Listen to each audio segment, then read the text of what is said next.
¿Qué tal? Les habla Jorge Gestoso. Bienvenidos desde Quito. Hoy terminamos el ciclo de entrevistas a los candidatos presidenciales rumbo a los comicios del 17 de febrero. Todos los presidenciables fueron invitados a participar en el programa y 6 de los 8 aceptaron. A última hora, el señor Nelson Zabala canceló su participación aduciendo inconvenientes para llegar a nuestros estudios. Cancelación que continuó a pesar de haberle resuelto todos esos inconvenientes. El orden de participación fue sorteado públicamente. Los candidatos contarán con el mismo tiempo en el programa y su formato será el siguiente. En el primer segmento hablaremos sobre los temas controversiales, su historia personal y sus posiciones. Y en un segundo bloque examinaremos sus principales propuestas de campaña. Han participado hasta el momento el señor Mauricio Rodas del movimiento Sociedad Unida Más Acción Suma, el señor Rafael Correa, candidato a la reelección por el movimiento Alianza País. El señor Guillermo Lasso, del movimiento Creando Oportunidades, Creo. En el programa de hoy comenzaremos hablando con el señor Lucio Gutiérrez, candidato por el partido Sociedad Patriótica, seguido por el señor Norman Ray, del movimiento Ruptura.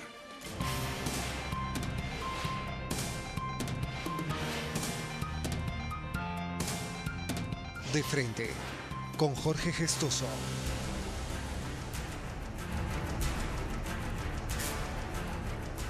Muy buenas noches.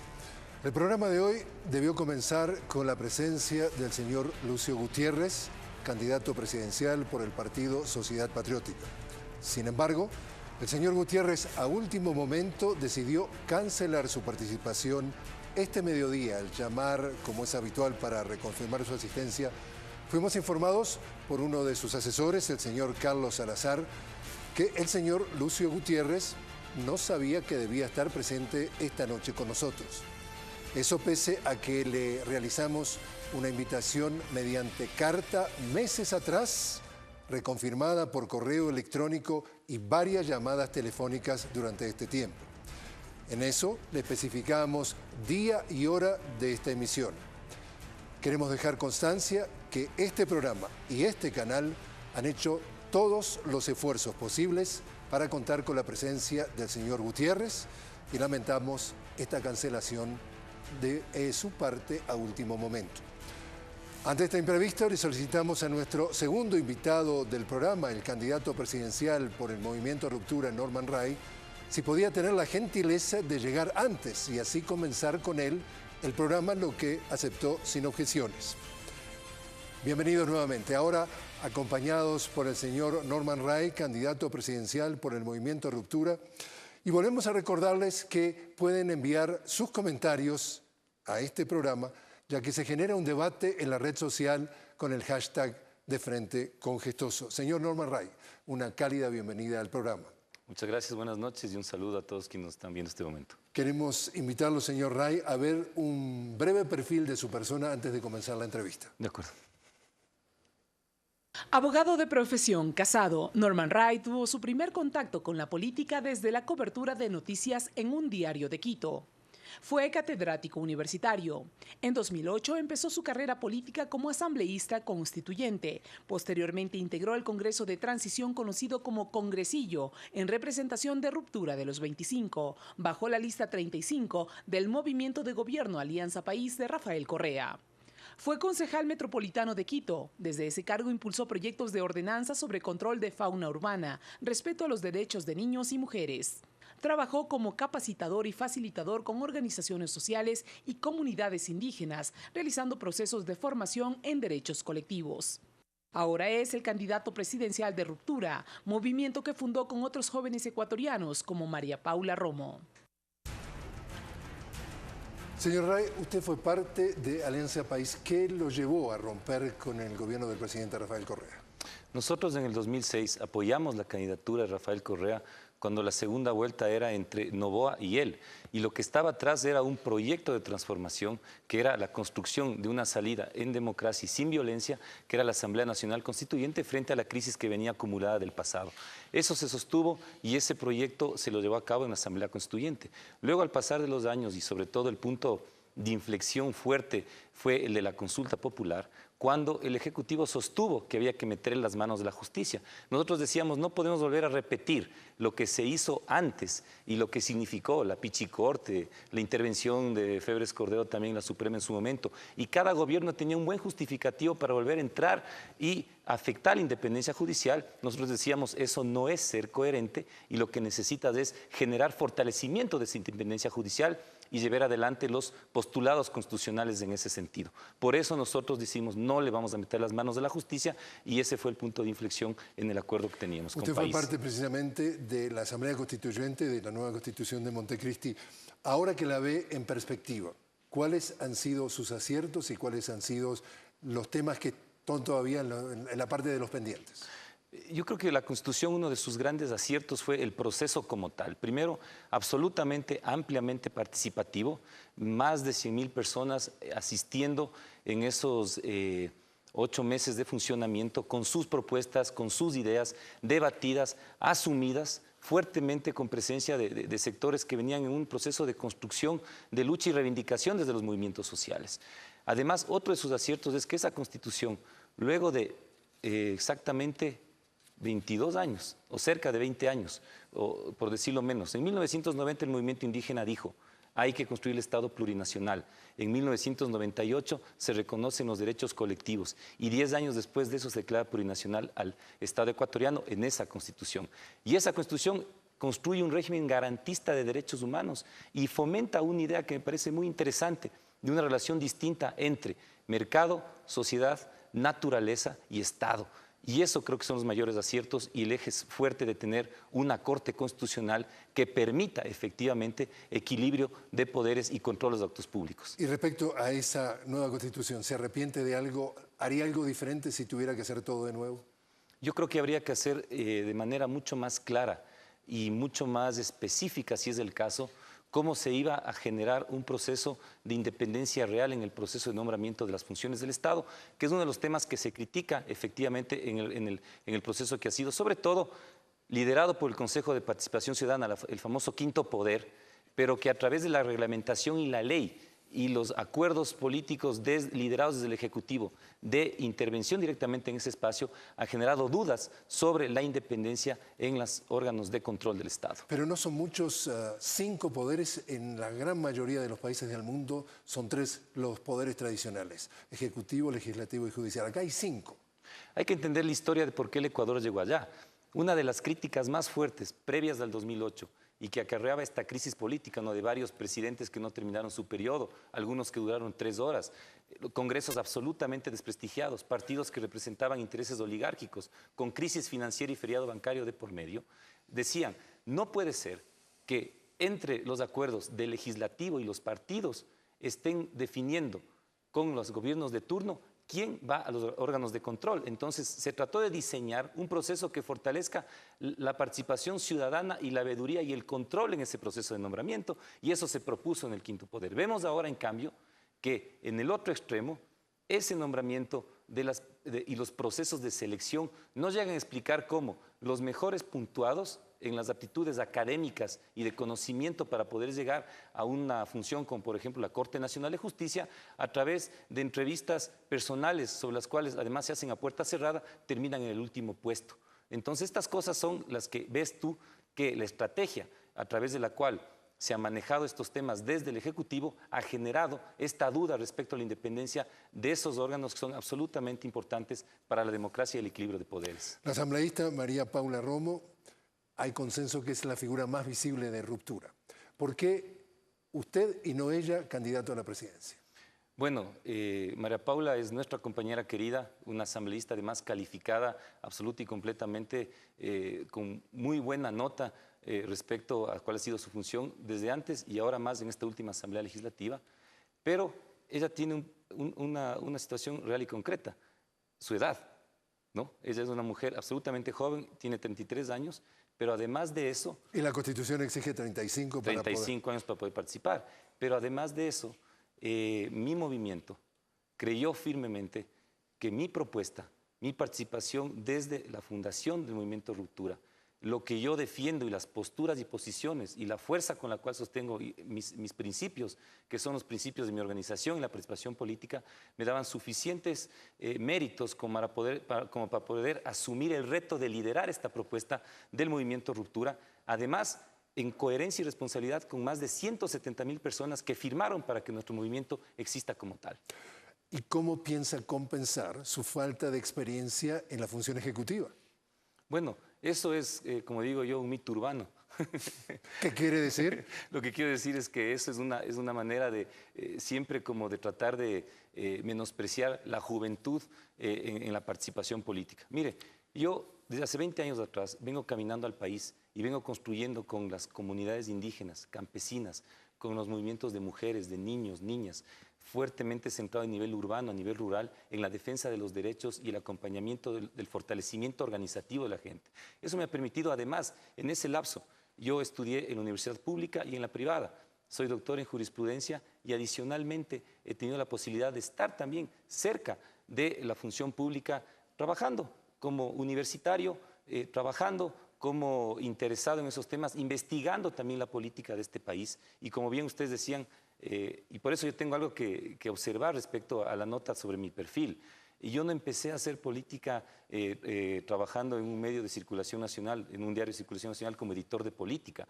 Yo empecé mucho antes trabajando con la gente. Yo creo que trabajar en derechos humanos, fortalecer el proceso organizativo es hacer política. Ahora estoy en otra etapa de ese compromiso, que es devolverle a la ciudadanía lo que he aprendido durante estos años de función pública y también de trabajo con la gente. Entonces, el tema de la experiencia creo que está ahí. Mi trayectoria además me permite, por ese conocimiento, tener una visión ampliamente democrática sobre el sentido de una construcción de unidad en lo diverso que creo que el Ecuador necesita. Usted participó en el movimiento de los forajidos que buscaba la salida de Lucio Gutiérrez. ¿Qué lo llevó, qué lo motivó a participar en ese movimiento? Bueno, ahí tuvimos una de las primeras crisis con la función judicial, pues. El otro día yo leía en el diario El Universo un titular que decía que Lucio Gutiérrez va a llamar a un consenso para reformar la justicia. Entonces yo respondo y digo... Si fuera presidente, claro. Claro, si fuera presidente. Yo digo, pero si ya el consenso ya lo logró.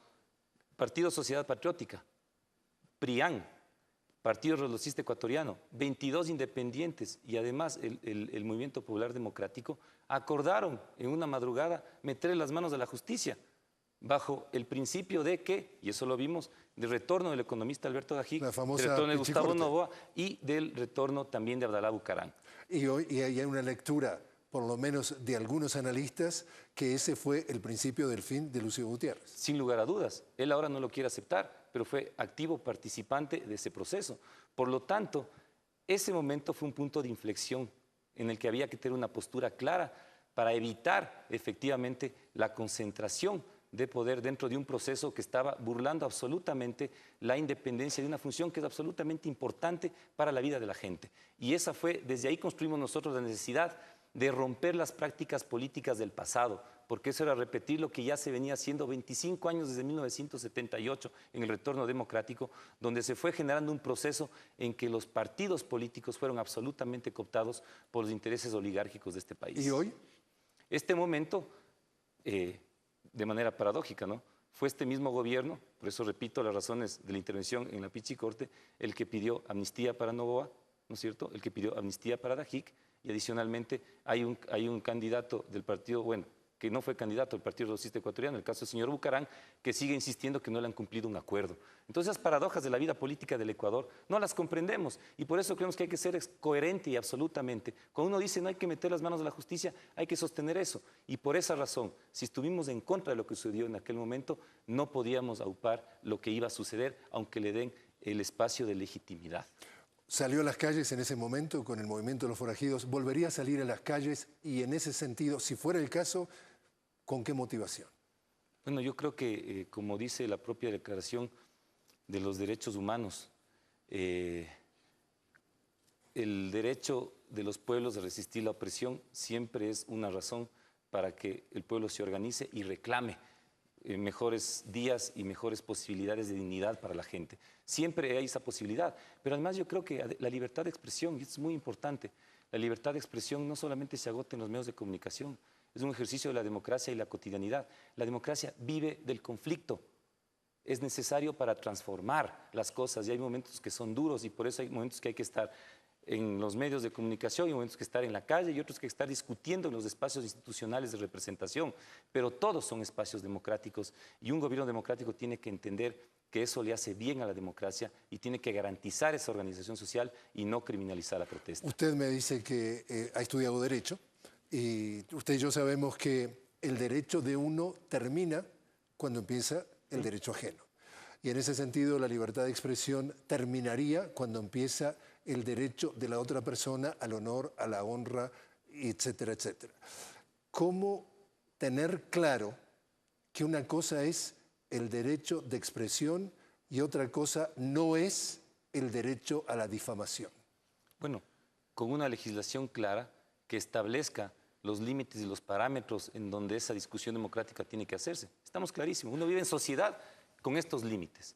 Sin embargo, yo soy una persona convencida de que el ejercicio de la política amerita tener un cierto nivel de flexibilidad y de comprensión por la exposición que tienes como funcionario público, por lo que la gente aspira de ti y porque realmente a veces la confrontación y la lucha política puedes llevar a las palabras más allá de los conceptos. En ese sentido no creo en la judicialización de la política. Pero tiene clara, digamos, estas versiones, digamos así, de los reclamos de libertad de expresión, que cuando se difama se asumen responsabilidades jurídicas que las otras personas difamadas tienen derecho a reclamar, o es cuestión de la libertad de expresión es digo lo que se me ocurre y soy impune porque yo creo que tengo el derecho a insultar, el derecho a difamar y eso está bien? ¿Hay conciencia de que de alguna forma hay responsabilidades cuando uno puede atacar la reputación, la fama, el prestigio de una persona, o es el libre albedrío esto? No, claro que hay límites. Pero se practica hoy en día. ¿Usted lo siente que la libertad de expresiones funciona bien o viene con viento de cola y ya se pasó de la raya y ahora la libertad de expresión empieza en un área gris con la libertad de difamación? Mire, lo que nosotros aspiramos es que este nivel de confrontación que se ha dado a través de una situación que no, además, ha quitado absolutamente objetividad tanto al gobierno nacional como a los medios de comunicación en la forma como abarcan las problemáticas. No permite ni siquiera tener un espacio de discusión equilibrada, porque no importa lo que diga el uno o el otro, todo es tomado como una situación de agresión. Por lo tanto, eso le hace mal a la gente, que no tiene objetividad en el acceso a esa información. Por eso mismo estamos en el punto exacto donde todo este aprendizaje democrático, nosotros entre comillas decimos, pero este aprendizaje de lo que ha venido sucediendo nos debe llevar con claridad a tener un sistema de regulación que limite también los excesos del poder en la comprensión y en las sensibilidades de ese debate político, del poder de todos, y también de aquellos sectores de ejercicio de responsabilidad. Yo creo que un buen periodismo, su labor exacta es informar, mediar, confrontar fuentes y sustentar en información clara de su investigación los titulares que pone. Ese es un buen trabajo. Por parte del gobierno, nosotros que tenemos que tener ministros informando todos los días y funcionarios públicos en los medios de comunicación, públicos o privados, rindiendo cuentas. 500.000 funcionarios públicos que existen en el país. ¿Usted cree que los ministros y el presidente de la República, un presidente de la República tiene todos los ojos para poder ver qué es lo que pasa? Los medios de comunicación te ayudan a ver eso. El caso de Pedro, deberían ayudar. Sí, deberían ayudar. El caso de Pedro Delgado para mí es el ejemplo reciente típico. Lo defendió con actos de homenaje, con actos solidarios, porque se pensó que era una agresión adicional de la prensa. Cuando ya no se pudo tapar el sol con un dedo, el propio gobierno nacional tuvo que irse para atrás. Sin embargo, fue una investigación de un medio de comunicación el que ha permitido conocer las irregularidades alrededor del título de él. Todavía falta por investigar otras cosas más. La otra cara de la moneda, tuvimos oportunidad de entrevistar precisamente sentado en su mismo lugar, quizás es la silla presidencial, próximamente la suya. Ya nomás, que así sea. Entonces, el señor Correa argumenta el homenaje fue en otra época, en otro momento histórico que no tiene nada que ver con el tema de la denuncia del título. O sea, que de alguna forma tratan de poner el homenaje con el título cuando en realidad el tema del título no estaba todavía en discusión. Simplemente le comento la otra cara de la moneda para que el televidente pueda escuchar las dos campanas. Esa es la posición del presidente Correa. La sociedad ve otra cosa. La sociedad ve que todavía hay muchas explicaciones que hay que tener de por qué alguien sin garantías y por qué tiene los contactos necesarios, entre otras cosas, con este señor, como es el caso del señor Dusac, tiene la posibilidad de acceder a $800.000 de préstamo cuando un agricultor promedio le piden vida, obra y milagros, ¿no es cierto?, de él y de todas las generaciones previas para acceder a un crédito de no más de $1.000 o $2.000. Déjeme hacerle esta pregunta que usted conoce mejor que nadie. ¿Este país empezó en el 2007 o este tipo de irregularidades históricamente se han dado y en niveles mucho más graves y mucho más agudos? Y le pregunto a usted, ¿esto se denunciaba y preocupaba a la opinión pública de la misma manera que preocupan estos casos puntuales o han cambiado los parámetros? El tema de fondo aquí significa de que habíamos generado un proceso como el de la Asamblea Constituyente para demostrar en la práctica que las cosas podían hacerse de manera distinta. No importa qué fue lo que pasó antes. ¿Por qué no importa? Porque, sin embargo, lo que estamos haciendo es el momento exacto y el compromiso con la gente de hacer las cosas de manera distinta. El planteamiento de este gobierno fue el de las manos limpias. Por lo tanto, este gobierno es el que más debería enfrentar, no homenajear, ser firme, informar, transparentar, abrir la información y no generar espíritus de cuerpo malentendidos. Peor aún con los familiares del presidente. Yo, en una entrevista en el Diario Expreso, cuando todavía estábamos dentro de Alianza País, se me preguntó sobre los contratos del hermano del presidente. El señor Fabricio. Del señor Fabricio Correa. Yo en ese momento lo dije con claridad y solicité que la familia del presidente Correa se mantenga al margen de la gestión. Eso lo hicimos hace 2 o 3 años. Y ahora volvemos a tener problemas vinculados directamente a esta circunstancia. Por lo tanto, es el momento que ya pongamos un tope, porque la oferta al pueblo ecuatoriano fue hacer las cosas de manera distinta y esa es la rendición de cuentas que estamos exigiendo en este momento y lo hacemos desde las urnas, participando políticamente, sin insultar, sin difamar, simplemente preguntando y siendo firmes en nuestra postura. Señor Norman Ray, lo invito a hacer una pequeña pausa. Muchas gracias. A ustedes, enseguida regresamos y al volver estaremos hablando de algunas de las principales propuestas del señor Norman Ray. Ya volvemos.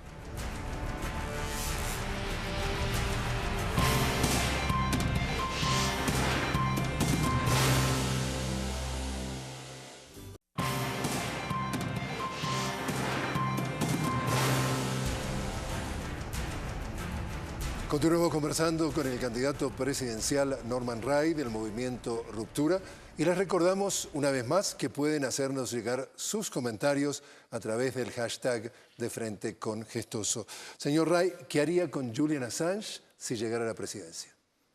El Ecuador, en ejercicio de su derecho soberano, ha decidido darle ese asilo al señor Assange y hay que mantenerlo. Si entendemos que está en riesgo también su vida, ese es uno de los argumentos por los cuales también se le dio la protección y nosotros mal podríamos, ¿no es cierto?, siendo un país que defiende los derechos humanos y además por compromiso de mi gobierno de alterar esa posibilidad. Ojalá se pueda resolver eso de manera mucho más clara a través de un proceso de diálogo directo que genere condiciones para que el señor Assange pueda salir de la embajada y responder en integridad a su persona, a los problemas que tiene. Pero mientras estas condiciones no estén dadas de manera clara, nosotros respetaremos esa decisión. Comentábamos anteriormente que su movimiento ha criticado de alguna forma la concentración de poder de este gobierno. Usted decía, sobre todo el quinto poder. ¿Qué cambios constitucionales de llegar al poder usted propone o sugiere? Mire, yo pienso que si es que hay que cambiar la Constitución, toda obra del ser humano es absolutamente perfectible. Sin embargo, tengo la impresión, y por eso es la trascendencia, de que en el Ecuador se vote con claridad para generar una mejor presencia de fuerzas distintas, democráticas, no conspirativas, comprometidas con un proceso de cambio, pero que tengan la posibilidad de hacer una oposición seria en el Ecuador, además desde la izquierda, como creemos que lo hace la lista 25 y Ruptura, para poder equilibrar ese poder en la reforma legal que ha llevado a ir desarmando los preceptos constitucionales en muchos de estos temas. Concretamente, entonces, ¿qué sería lo que propone usted? Uno, tenemos que mejorar el sistema de selección. Tenemos que establecer con claridad cuáles son los verdaderos preceptos que califican a una persona para estar presente en el ejercicio de funciones tan importantes. Y tenemos que eliminar el nivel de discrecionalidad. Adicionalmente, en materia de justicia, el Consejo de la Judicatura es un órgano que está sometido al control de la Asamblea Nacional Legislativa. ¿Cambiaría su composición, por ejemplo? No vamos a meter las manos de la justicia nosotros. no vamos a cambiar de manos la justicia. Nosotros tenemos que ser coherentes con ese principio. Lo que hay que es fortalecer el proceso de rendición de cuentas a la ciudadanía y a los órganos competentes para el efecto, como es la Asamblea Nacional Legislativa, a través de una fiscalización no de escándalo, pero sí de exigibilidad. Primero, de que las cosas negativas de la veeduría que fue presentada por Baltasar Garzón en materia de justicia se transparenten y haya un informe claro de qué se va a hacer para responder a esas observaciones, que fue financiado con dineros del propio Estado ecuatoriano y del pueblo ecuatoriano. Y adicionalmente, que hay una rendición de cuenta constante del Consejo de la Judicatura hacia la Asamblea Nacional Legislativa. En términos económicos, usted propone la diversificación de la economía. ¿Cuál concretamente es el plan respecto al tema del agro? Mire, con claridad, no sé si puedo enseñar yo este cuadro en las cámaras, así es. Mire, así estamos ahora. Es la economía, ¿no es cierto? Petróleo, ¿no es cierto? Por eso nos dicen que es economía extractivista, deuda, tributos. El camino que tenemos que llegar es a esto. Y para hacer eso, efectivamente, tenemos que darle la posibilidad cierta de recursos, de asesoramiento y de acompañamiento que genere emprendimiento colectivo en el agro. Todos los gobiernos han dicho que el agro es una prioridad. Eso me comentaba también un productor agrícola en la zona de Manabí. Pero nadie ha hecho de manera sostenida la posibilidad cierta de decir no solamente es un problema de cuánta tierra o agua te doy, sino cómo yo junto esos pequeños y medianos productores con una estrategia de negocio, comercialización, recursos y acceso a crédito barato y asesoramiento para darles una opción. Yo creo que una cosa que podemos hacer para incentivar de manera fuerte esto es ir en un plan nacional de nutrición, absolutamente radical y agresivo en el Ecuador, vinculado a la protección y a la diversidad alimentaria territorial, que vincule el tema de la salud de nuestros niños y niñas para que accedan a una nutrición de calidad y no estén comiendo este momento fideo y cola que no les permite entrar en igualdad de oportunidades al proceso educativo. ¿Qué piensa usted? ¿Está a favor de los transgénicos? A mí no me gusta. Así le digo. ¿No le gusta el gusto o no le gusta la idea? No sabemos ahorita qué estaremos comiendo que tenga transgénicos. Una legislación interesante en el Ecuador sería la visibilización en el consumo, ¿no es cierto?, para que la gente sepa si el producto que consume, de qué origen tiene y cuál es el proceso que se llegó antes de que esté vendiéndose. Pero eso yo creo que sería interesante tenerlo. Pero además de eso, yo creo que una discusión, y lo que dice la Constitución, es que una decisión sobre esos temas amerita una discusión nacional, porque es una decisión profundamente importante en relación a esa diversidad alimentaria, esa seguridad alimentaria, esa soberanía alimentaria del Ecuador. Yo soy partidario que en esos temas se debata, no se imponga. Creo que son temas tan sensibles para un país como el Ecuador que no solamente es responsabilidad del presidente de la República ni de un ministro, sino que eso es una discusión que debe tenerse con las personas del país, con información para tomar una decisión al respecto. Ahora, hablando de las personas y lo que usted me dice, usted conoce mejor que yo que América Latina es la región del mundo con la mayor disparidad en la distribución de la riqueza. O sea que iniciar un diálogo no es estar en un terreno nivelado en donde todos los actores participan de la misma forma. O sea que de la misma forma que usted señala de alguna forma al presidente o a miembros del gobierno, le pregunta a usted, las otras partes de la sociedad que puede estar denunciado que no están niveladas, ¿están deseosas de participar en un terreno nivelado para buscar las soluciones del país? ¿O simplemente lo que se está tratando de buscar es mis posiciones, mis intereses, mis objetivos que sean defendidos de acuerdo a lo que a mí me interesa como resultado final y no necesariamente como resultados del país? Es decir, ¿no sería justo decir que para ese diálogo que usted propone tiene que haber el interés genuino de todos los pesos del país, los pesos y los contrapesos? Y en América Latina, con una concentración de riqueza como existe en nuestra región, es muy difícil que quien ha tenido una vaca lechera que le ha dado una enorme riqueza, de pronto ceda voluntariamente el fruto de la leche de esa vaca. Es decir, ¿cómo usted transforma a esa concentración en voluntarios para construir una democracia participativa y equitativa cuando llevamos 180 años de historia del Ecuador y no se ha dado ese fenómeno? Mire, por eso nosotros planteamos un pacto fiscal. ¿Qué quiere decir, aterrizando para nuestros televidentes? ¿Qué quiere decir? Absoluto y completamente. Lo que significa es que el Estado tiene una herramienta que se llama la política pública y tiene una herramienta que se llama la política tributaria. Eso permite, en un diálogo, entendiendo que el Estado es un ente de poder y tiene la capacidad de intervenir en el mercado. Yo no creo en que el mercado es libre, lo digo con claridad. Y por eso yo soy absolutamente crítico de la posición del señor Guillermo Lasso, que dice que va a devolver 2.000 millones a la economía. Porque además, este momento, nuevamente, de manera paradójica, con las exenciones que existen ya con la legislación actual, en estos propios 6 años que han pasado, ya se le está, en esos sectores más ricos del país, que mayor concentran el ingreso, se le está dando ya 2.000 millones más que lo están aprovechando ellos. ¿Por qué?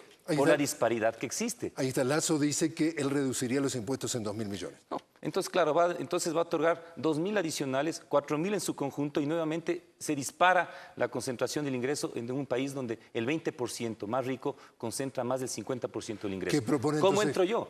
Entonces, la política tributaria le dice, a ver, sobre todo con los medianos y pequeños, porque lo más grave de todo esto, ¿sabe qué es? Que los medianos y pequeños no tienen, estos que van a diversificar la matriz productiva, no tienen el apoyo necesario. En una última encuesta económica, el 50 o el 60% de los encuestados en el sector manufacturero y agrícola dicen que no tienen posibilidad de acceder a crédito. No hay opciones. Entonces, ¿dónde están llegando los beneficios? ¿No es cierto? En este sector. ¿Por qué? Porque está capacitado para absorberlos, obviamente. Y mientras tú inviertes cantidad de dinero en la minería, no estás fortaleciendo el aparato productivo que va a transformar esa concentración de la riqueza. Yo creo en una política tributaria que genere incentivos y cambie la cultura de la gente. Si usted va a generar empleo juvenil, perfecto, ahí conversamos. Si usted va a tener la posibilidad cierta, y eso lo digo así con claridad, de un propietario de tierra que genera y protege bosque primario, reforesta, protege suelo, maneja bien el agua, maneja cuenca hidrográfica y buen sistema de manejo de desechos, le reducimos los impuestos, porque eso es lo que nosotros queremos, la protección de un bien público, generación de empleo, ¿no es cierto?, entre otras cosas, juvenil también, apoyo para diversificar esa matriz productiva y además reconocimiento de que la política fiscal puede generar ese acuerdo, con la fortaleza que tiene el Estado de tener la política tributaria para generar esas condiciones y generar un acuerdo de corresponsabilidad. Esto es lo que quiero decir yo. No, superar la pobreza no es un problema solamente de los entes gubernamentales que representan al Estado, sino es un problema también de la sociedad en su conjunto. Así como la educación es un bien público, que no es un problema solamente estatal, sino de la sociedad en su conjunto, igualmente que la salud. Igual es la productividad y la superación de la pobreza. Y yo creo que es el momento exacto para ir generando los pasos firmes para llegar a este punto. Y eso se hace con ese pacto fiscal, con los medianos y con los pequeños que ahora no tienen ningún tipo de apoyo. ¿Está a favor o en contra del inicio de la minería a gran escala? Yo creo, y esto lo digo así con claridad, el Ecuador necesita recursos naturales, pero una actitud responsable es plantear un camino real de uso responsable de esos recursos. Este momento hemos vuelto a repetir lo que se hizo ya hace 40 años. Por eso yo no estoy de acuerdo en la forma como se ha planteado. Estás en el suroriente del Ecuador, en la Amazonía, entrando con 11 bloques petroleros y además con minería a gran escala en el sur y en otras partes del territorio ecuatoriano. Eso no es ordenar el territorio. Eso no es pensar en la protección del patrimonio. Por eso nosotros decíamos, en la Amazonía y sobre todo ahí, la bandera del Yasuní, pero no con condicionamientos de la protección del Yasuní, es la bandera que te permite generar un modelo de desarrollo distinto hacia fomento, como digo yo, de una matriz productiva distinta en la Amazonía, por citar solamente un ejemplo. Ecoturismo y reforestación y uso de madera certificada de gran calidad, por citar un ejemplo. Ahora no estamos haciendo eso. Entonces estamos en el momento exacto para primero que no nos coman cuento. Yo vengo de la troncal amazónica caminando en la época de campaña. Por el sector de Zamora hay unos letreros inmensos que dicen: la minería fomenta el buen vivir. Sinceramente, yo digo, a ver, hablemos las plenas, ¿no es cierto? No, ¿cuál es su versión? ¿No genera? No genera, la actividad ¿Qué minera. es lo que genera? La actividad minera es una de las más riesgosas del planeta. ¿En qué sentido?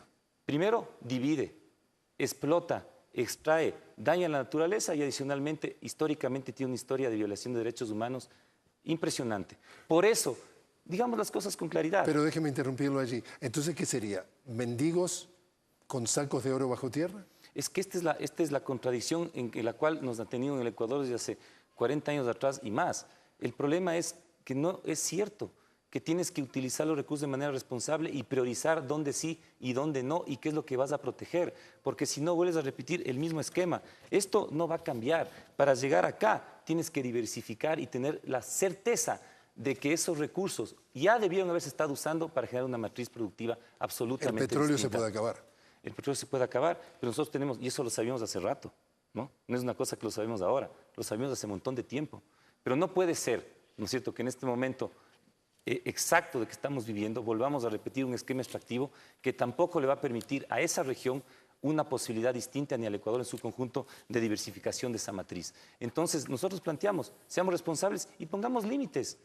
¿Por qué no hacemos lo que hizo Colombia y dijo no a minería de gran escala en el páramo, pensando en la protección del agua y en la necesidad del agua potable para la gente de calidad, pero adicionalmente también para la agricultura? Sí, pero Colombia, por ejemplo, tiene 1 millón de barriles diarios, el doble que Ecuador, y no sabemos exactamente qué es el ejemplo del cuidado del medio ambiente. O sea, si usted quiere dilapidar los recursos económicos de su país extrayéndolos no necesariamente con los niveles de rigurosidad necesarios, puede tener mañana el doble de producción aquí. O sea, también hay una especie de una oferta seria de cuidado cuando hoy por hoy se dice cómo vamos a extraer esto. Es decir, esto no es una desprolijidad que permite que cualquiera venga, extrae petróleo, haga la minería.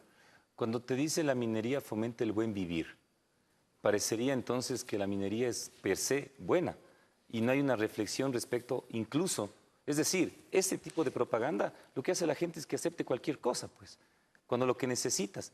Mire, aquí en el Ecuador hace 40 años, este es el país del juicio en contra de la Texaco por daños ambientales.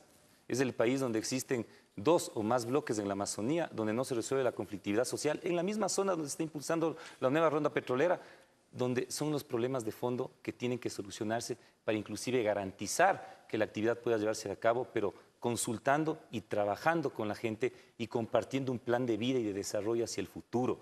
El extractivismo, bajo el esquema tradicional de lo que se está manejando, es mentir al país que la minería fomenta el buen vivir en esas condiciones.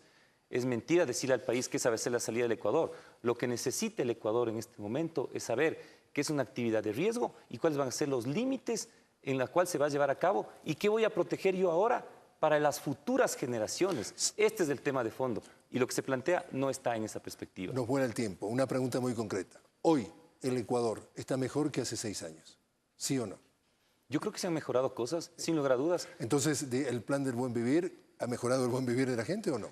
Mire, en este país, 8 de cada 10 niños están en situación de pobreza. Pero el país no empezó en el 2007. No, así es.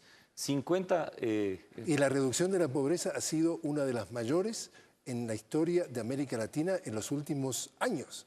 O sea que, si bien, como usted dice, hay mucho para hacer, se ha avanzado. Pregunto. Mire. Nos quedan 3 minutos. Lo digo con claridad.